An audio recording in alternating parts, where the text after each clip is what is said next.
We are honored to present a very recent discovery of an underground megalithic structure in a region called Caucasus, or also called Caucasia. That's a region in Russia. And these are fairly recent excavations done during the last few years or so, carried out by the research group of Vadim Chernobrov. And this archaeological site is so new that not long ago it did not even have a proper name. Well, we have some good news. We now know the location and name of the site. It is found in the Caucasus Mountains near Kabardino-Balkaria. And so the site is appropriately named the Kabardino-Balkaria Shaft. Very little is known about its origins.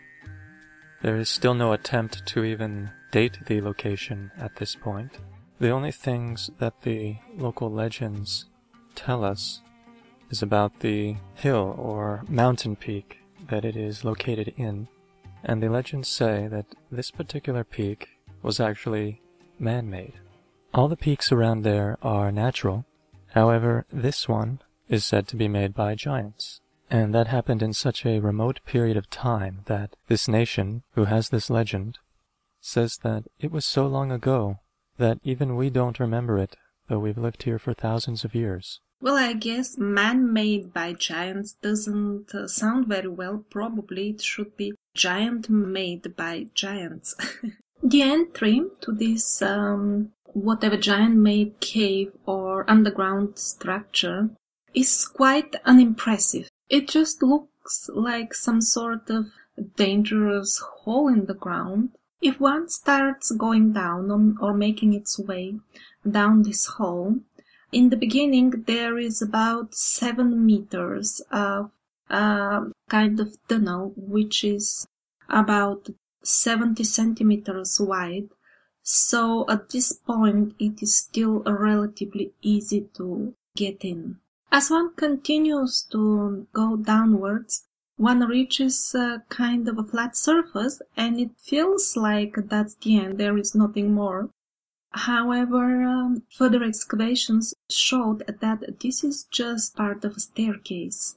As one continues to crawl vertically in the narrow tunnel downwards, the walls become even smoother, better preserved, not so eroded and stuck with all kinds of material that has been falling in the cave during the long period of time that it hasn't been used. And the stones on the side are quite well leveled. They're very, very smooth. Sometimes the way they fit with each other is perfect. You cannot insert anything in between the stones. Sometimes there is a bit of space in between them. There are different variations of how the stones fit each other. And this smooth tunnel, more or less even and more uniform than the top, continues for a couple of dozens of meters, so it goes quite deep. And actually the atmosphere inside at this point very much resembles the tunnels in the Great Pyramid. The stone blocks on the sides are quite similar, the quality of work is quite similar, the size is quite similar. So that's the feeling one gets when one is in those tunnels. The quality of the masonry work in the structure is quite high. The stones are very, very smooth. They have managed to stay in place for probably a very long time. And unlike, for example, the Egyptian pyramids, which are not located in an area of the earth with high seismic activity, this location is on an area with high seismic activity. Strong earthquakes are much more common than Egypt, and still the structure has withstood the onslaughts of time. So it is quite well made, actually. Although the archaeological site, as you can see on the photos, is in great condition in general, still it's obvious that there were times in the past when stones had fallen inside from the surface.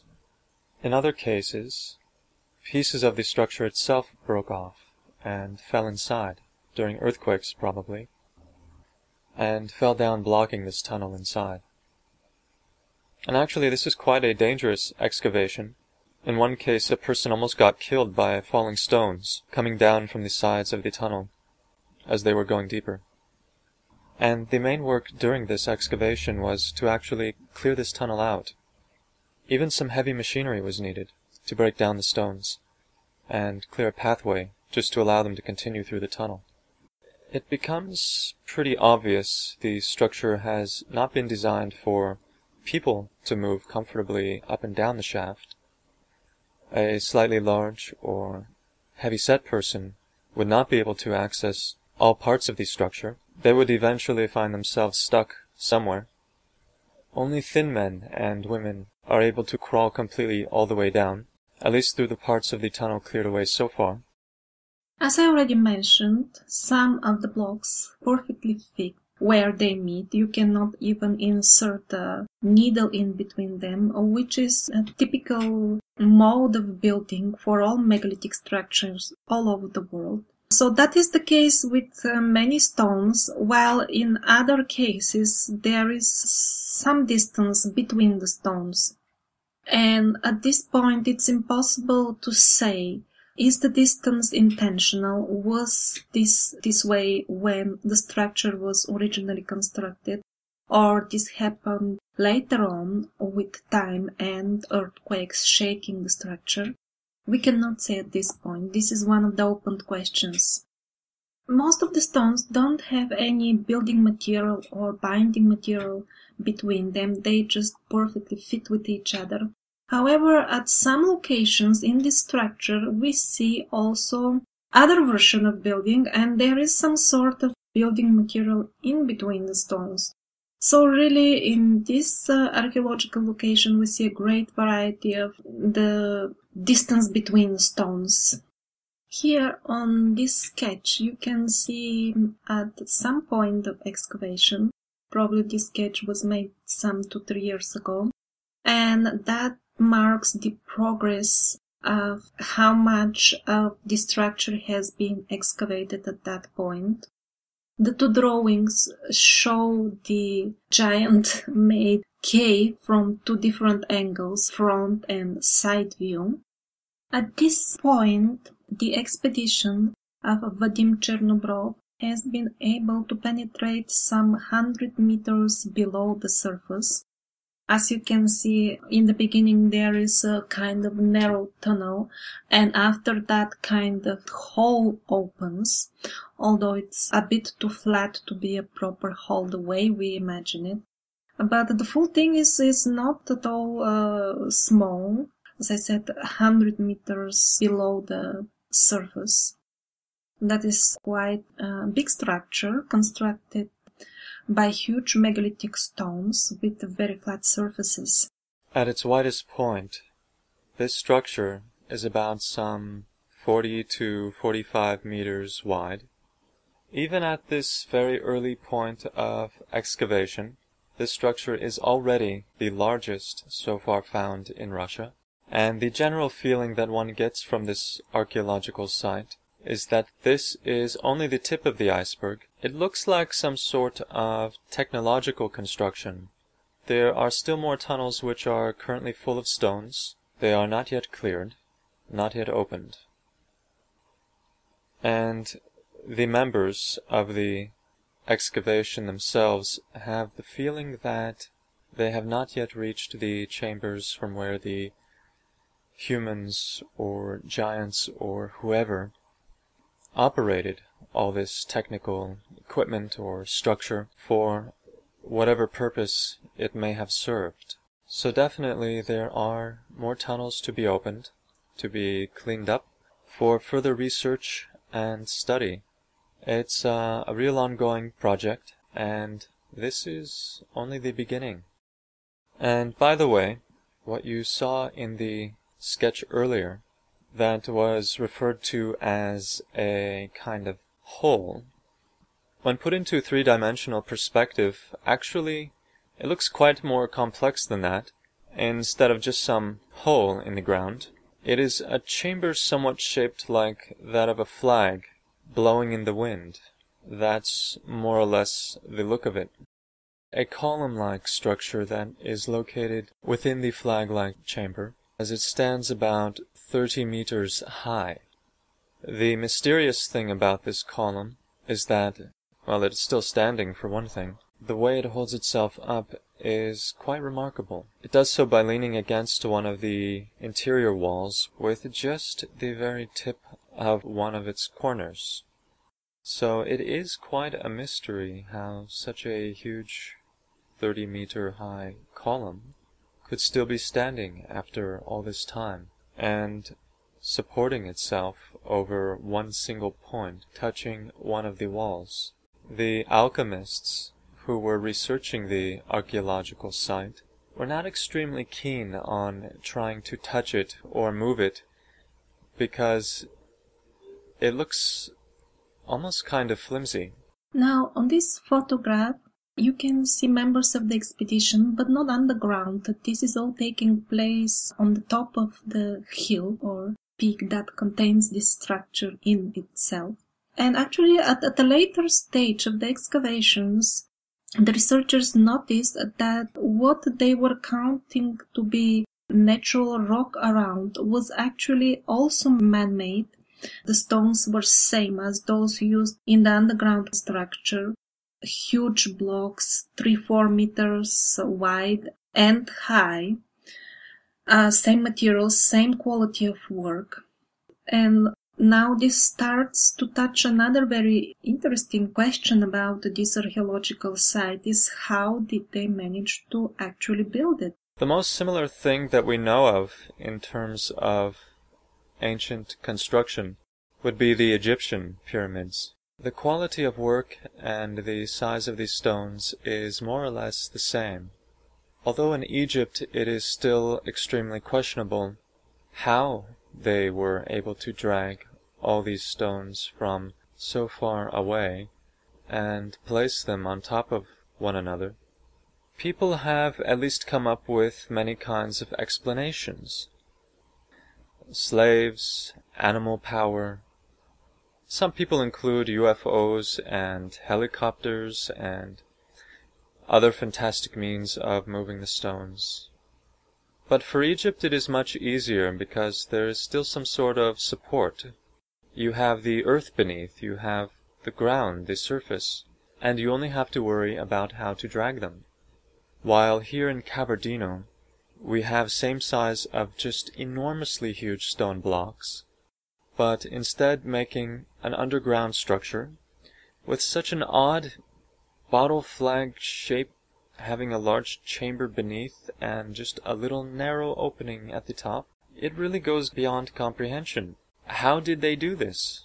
One cannot even begin to make a serious explanation. So the question of how these stones were moved is much more complex here than in the case of Egypt. And the feeling that Vadim Chernobrov is having at this point is that at the time that they built it, it was not an underground structure. It was an on-ground structure, and the current so-called hill, or mountain peak, around it is actually part of the structure, just as the local legends say. So, basically, we come to the same conclusion found in other NewEarth videos, that the legends are actually extremely valuable and very trustworthy sources for historical information. Something else interesting that you can find on this giant-made hill are a couple of stone mushrooms which haven't been yet studied in detail. Although the full structure is made of stone currently, originally there was a long metal rod which was stretching between the two walls of the tunnel at some point. This photo is an attempt to make some sort of parallel between the internal tunnels of the Great Pyramid and those in underground chambers found in Caucasus, Russia. The common thing between them is that in both cases These are tunnels that are not really meant to be used by humans regularly in terms of the humans doing much inside. They don't seem to be comfortable for passing through them, for example, let alone doing things inside. And by the way, on this photo, you see the great Egyptian pyramid and the Caucasus Capardino structure side by side, and they appear to be more or less the same size in height. Well, they're not made to look the same for the purpose of getting a cleaner looking sketch. In reality, they are almost the same size. Another feature they have in common is that they both have tunnels that are too narrow to accommodate a human being inside. In the same way that robots were sent out to take images of very thin tunnels inside the Egyptian pyramid, there are similarly sized small tunnels leading away from this larger structure, and those need to be studied further. For now, when they put their LED lights inside, they cannot even see to the end of these tunnels. And the only thing they can do at the moment is take photos from just the starting point of these tunnels. So really there is much more to be studied at this archaeological site. Although nowadays there are steps built inside the bigger tunnels of the Great Pyramid, they were not part of the original construction. They are modern additions for the tourists and scientists to get inside. There were no steps or other elements that would facilitate the penetration of humans within that structure of the Great Pyramid. And we see the same situation in the Caucasus underground chambers. Well, thank you so much for listening to this presentation. This was actually only a general overview of the most important points about this very interesting archaeological site. You can find the original lecture, 2 lectures actually, in Russian. The links to them is provided in the video description. What you saw presented here is not a translation by any means. It contains probably 20 to 30% of all the information, though it contains the most interesting one. And if you are really interested to know more, one source you could contact is the Kosmopoisk organization, which is led by Vadim Chernobrov. They also have many other interesting expeditions, and they have branches not only in Russia, they have branches abroad as well. So those who are interested in deeper study of this actually very important archaeological site should be contacting Vadim Chernobrov directly. Well, have a nice day, and we hope you have learned something today.